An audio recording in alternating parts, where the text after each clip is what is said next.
This is for the woman who is still on the path of becoming. Let's be honest, your 40s will confront you with the life you've built, the choices you've made, and the ones you wish you had made sooner. My name is TD, and this is In Her 40s. Unleashing the Daniamite Experience on Base 101.1 FM, the radio show where we stop pretending and start telling ourselves the truth. Truth about love, marriage, divorce, and desire. About money and missed chances. Bodies changing, confidence rising, and learning to say no without guilt. These are real conversations for real women who are done shrinking and ready for clarity. In Her 40s with me, TD. Thursdays at 5:30 p.m. on Base 101.1 FM. She's the founder of Sexpenditure. She's a multipreneur as well. The sexual wellness and pleasure inhibition brand focused on women's freedom through education, sexual literacy, and curated intimacy tools. Through direct conversation and practical insight, she helps women unlearn shame, understand desire, and build healthier boundaries around intimacy, money, and power. Welcome so much, Gbemisola. Thank you. Thank you for my love. It's so nice to have you here. So our topic today, in fact, we need to do justice to this topic. I don't know how we're going to, maybe we will do another. I like to call it a rematch. So the topic today is the transactional side of relationships and sex in Nigeria. And remember when we're having the conversation, I think on Monday, we're talking about that.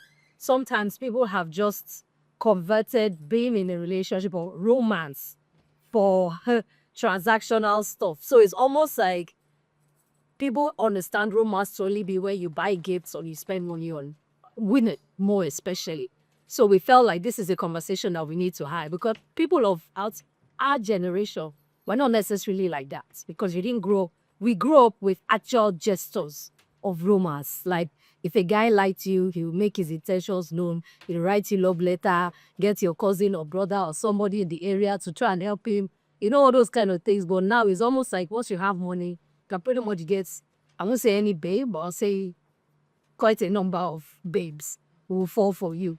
No longer about character per se, So I felt that this is a conversation that is interesting just to look at how did we get to this point where everything has become almost transactional.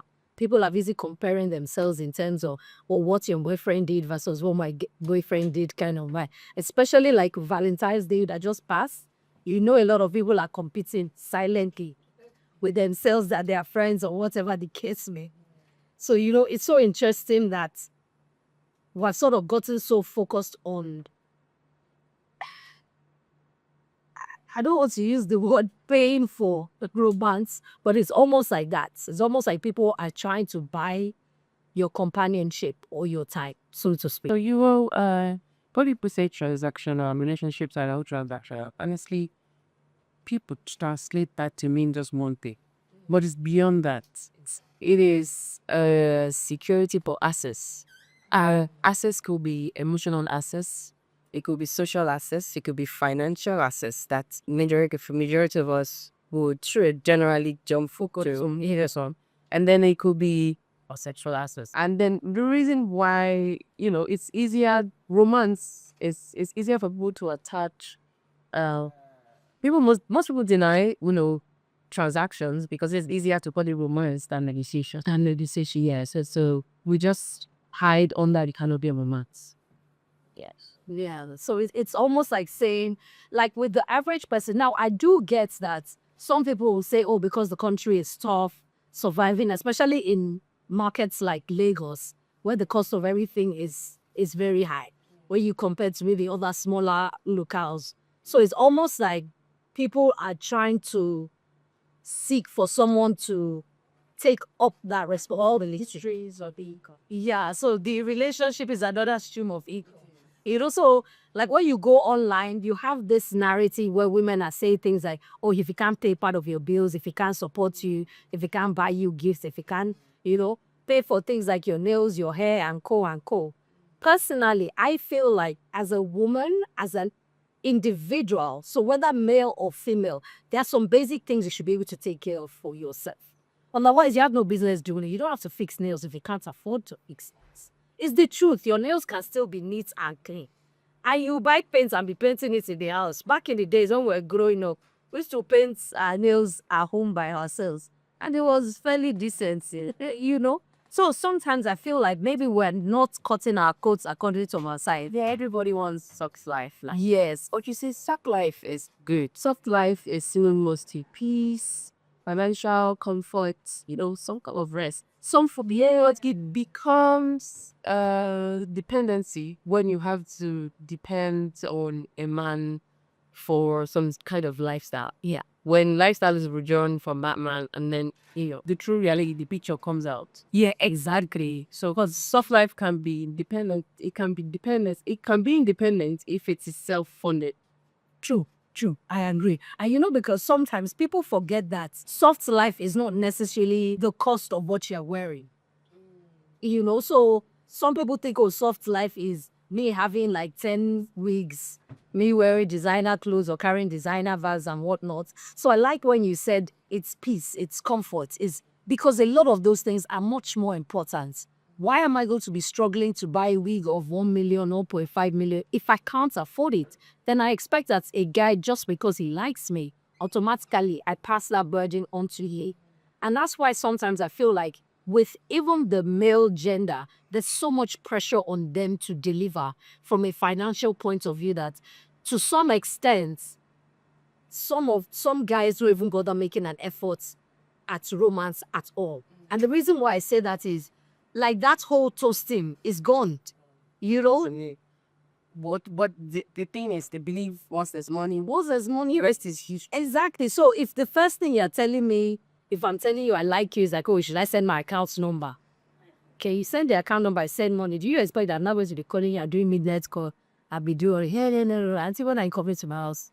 When are we going out? Where's some Part of the money has now been weaponized. And exactly when it's a transaction, then the spender has the upper hand.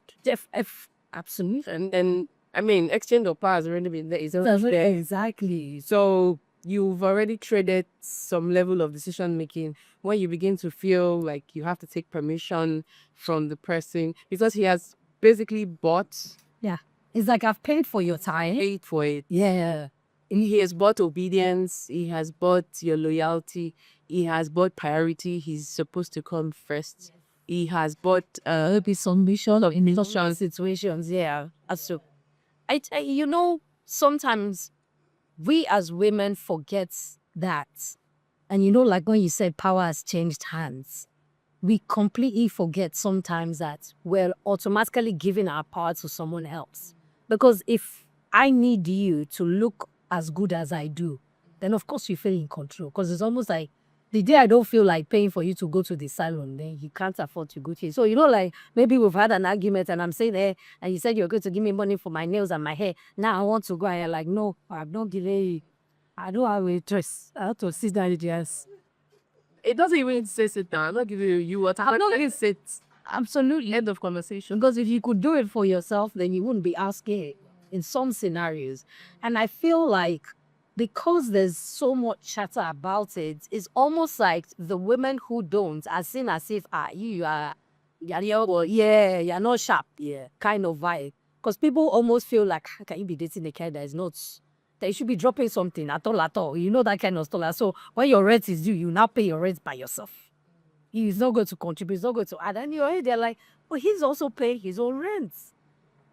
And sometimes they will say, that's when they use the term understanding girlfriend, like a degrading thing. Yeah, for not being money conscious, for not demanding.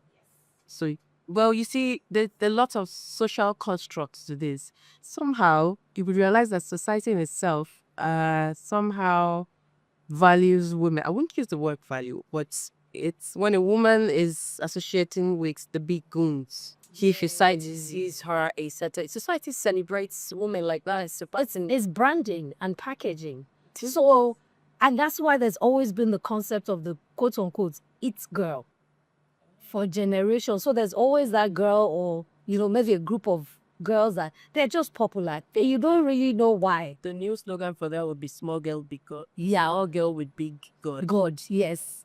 No, now it's baddie. Oh, okay. It's daddy. It's evolved. It's evolved. Because what it is it's almost like I don't really know what they do, but they just have money. They're living this lifestyle. They're always traveling to the nicest places, always decked out, always looking good, always being invited to like the top parties. And somehow they just seem to know they're somehow just connected to the right people.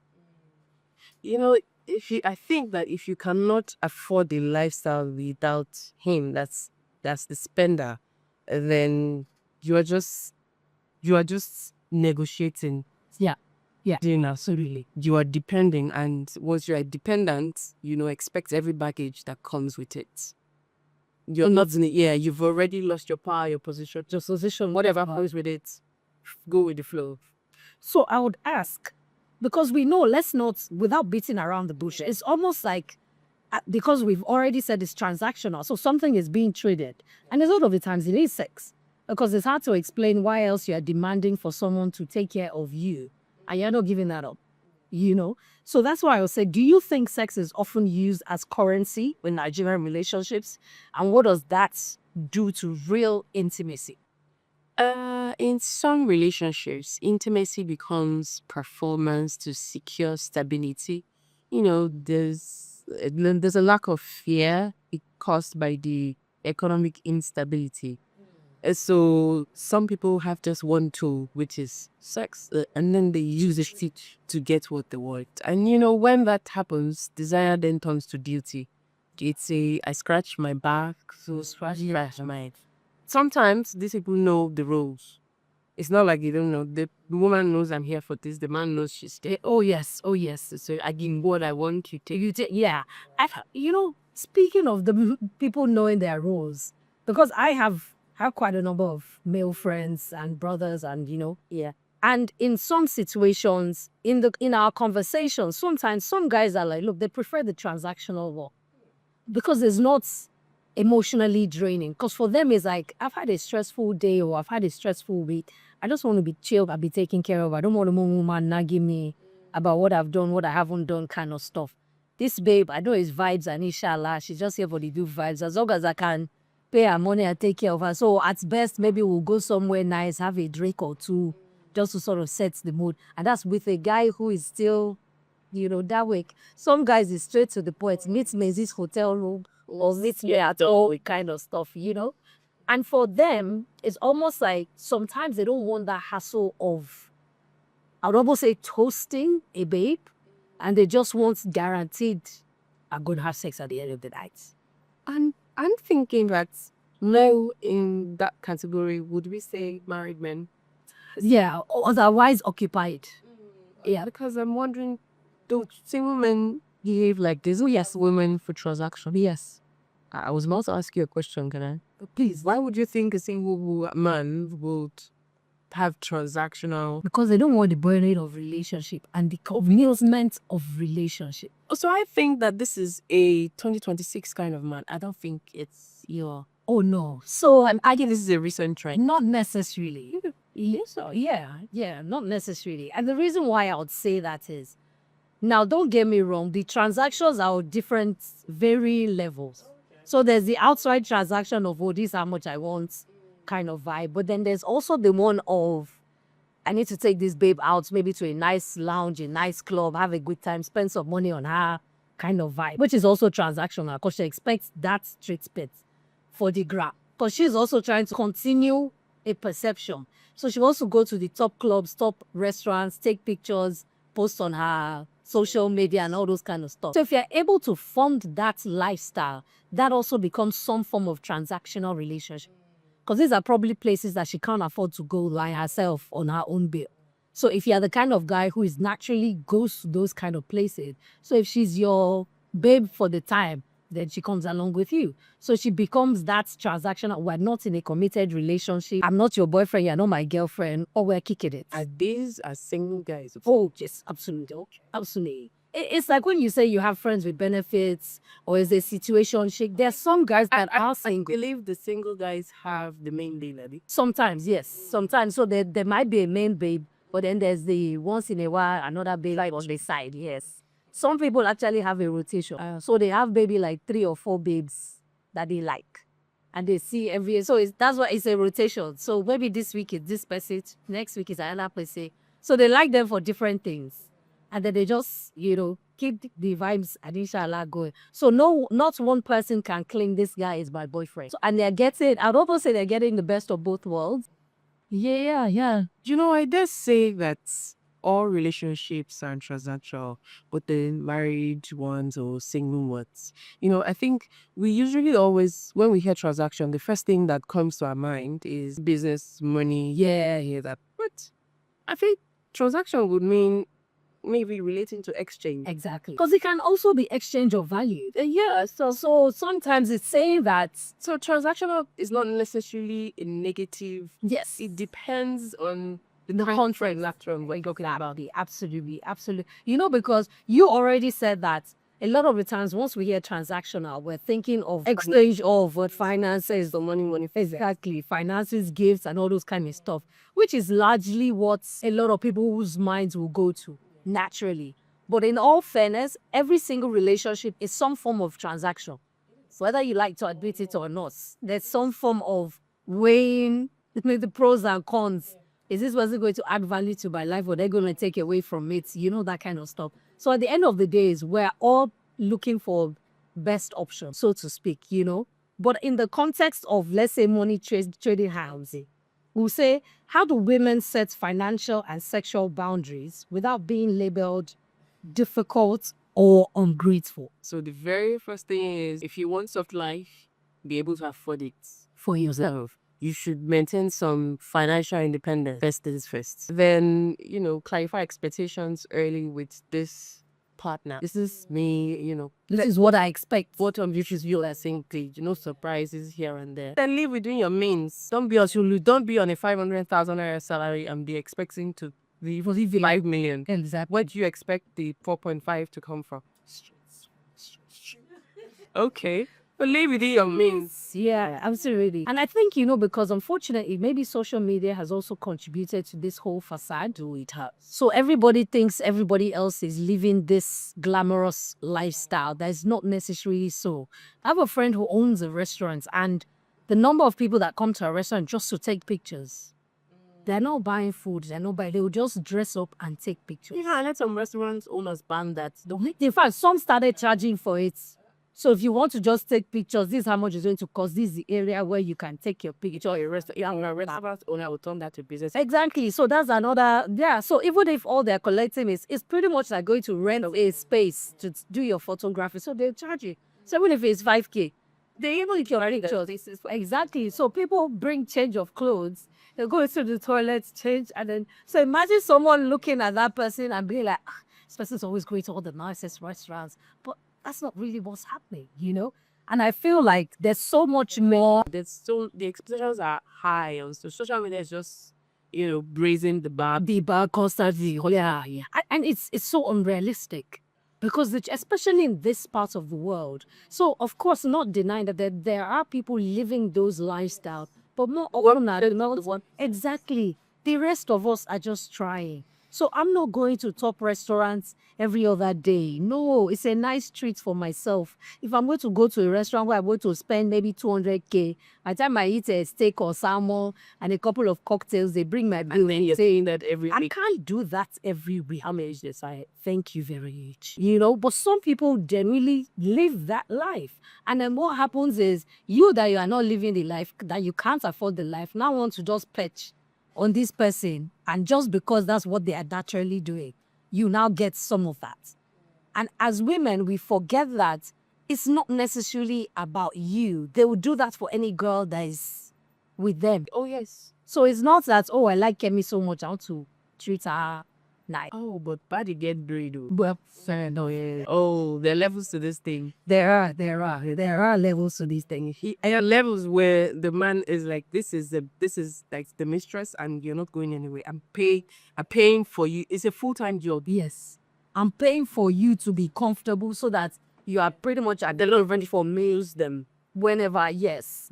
Unfortunately, this conversation. There are different levels of transaction. They are different. Exactly. How big is your check? Yeah. What do you want exactly? What can you afford? So, my people, it's been so fantastic. I wish we had so much more time to be able to continue this conversation, but we'll definitely find another opportunity to have his so yes, to have this conversation in depth, because I feel like it is a conversation with so much different angles that we can look at it. Like we said, transactional is not only exchange of finances.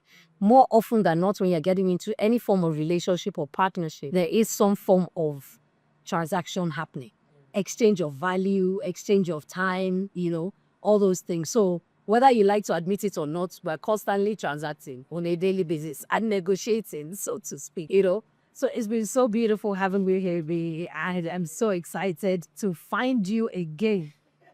And hopefully get more time so we can have this conversation again. Maybe we will find a guy to join us so that we can have different perspectives. Yeah, it'll make it very interesting and exciting. So let me say this again. You have a beautiful smile. Oh, thank you. Thank you so much. I really appreciate it. Thank you so much, guys, for listening. And we're so sorry for starting late. And hopefully see you next week, same time, 5 p.m. Love you all. Bye.